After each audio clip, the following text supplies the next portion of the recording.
জানাবো দেশের বাইরের খবর। যুদ্ধ বন্ধে ট্রাম্পের ২৮ দফা পরিকল্পনা নিয়ে আলোচনায় সম্মত হয়েছে ইউক্রেনের প্রেসিডেন্ট জেলেনস্কি। এই পরিকল্পনা অনুযায়ী ইউক্রেনকে বড় ধরনের ছাড় দিতে হতে পারে, যার মধ্যে রয়েছে ক্রিমিয়া ও দোনবাস অঞ্চল ছাড়া থেকে শুরু করে সামরিক বাহিনী হ্রাস করার মতো বিষয়।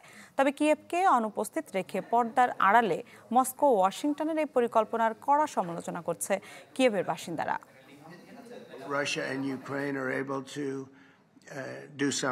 দ্বিতীয় মেয়াদে ওয়াশিংটনের মসনদে বসার পর থেকেই রুশ ইউক্রেন যুদ্ধ বন্ধে ট্রাম্পের পদক্ষেপ চোখে পড়ার মতো।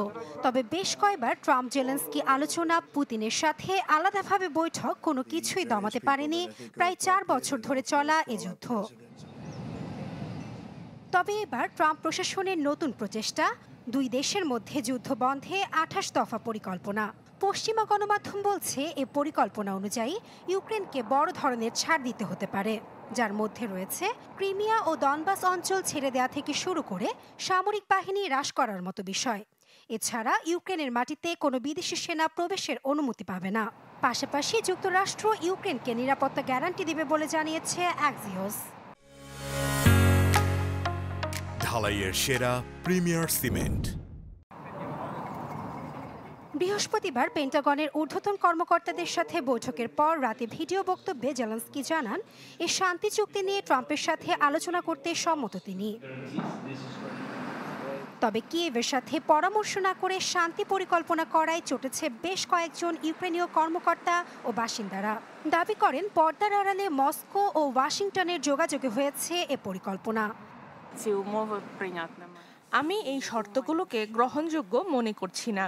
রাষ্ট্রনেতাদের মধ্যে আলোচনার পরও যদি এ ধরনের চুক্তি হয়, তবুও এটি দেশের জনগণ, সামরিক বাহিনী মেনে নেবে না। বৃহস্পতিবার বেলজিয়ামের ব্রাসেলসে ইইউ পররাষ্ট্রমন্ত্রীদের এক বৈঠকেও একই কথা বলেন জোটের পররাষ্ট্রনীতির প্রধান কাজা ক্যালাস। আমরা সবসময় একটি দীর্ঘস্থায়ী ও ন্যায়সঙ্গত শান্তি পরিকল্পনা সমর্থন করি। তবে স্পষ্ট করে বলতে চাই, যে কোনো পরিকল্পনায় ইউক্রেন ও ইউরোপীয় পক্ষের অংশগ্রহণ জরুরি। তবে যুদ্ধ বন্ধে যুক্তরাষ্ট্রের সাথে এমন কোনো পরিকল্পনা নিয়ে আলোচনা হচ্ছে না বলে জানিয়েছে ক্রেমলিন।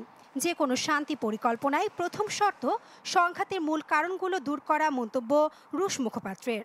অন্যদিকে ইউক্রেনকে ছাড়ের বিষয়টি প্রত্যাখ্যান করেছে প্রেস সেক্রেটারি ক্যারোলিন লিভিট। এদিকে চলমান আলোচনার মধ্যেই ইউক্রেনের জাপোরিজিয়ায় রাশিয়ার ছোড়া ক্ষেপণাস্ত্র ড্রোনের আঘাতে ঘটেছে বেশ কয়েকজনের প্রাণহানি। নাসরিন আক্তার, চ্যানেল 24।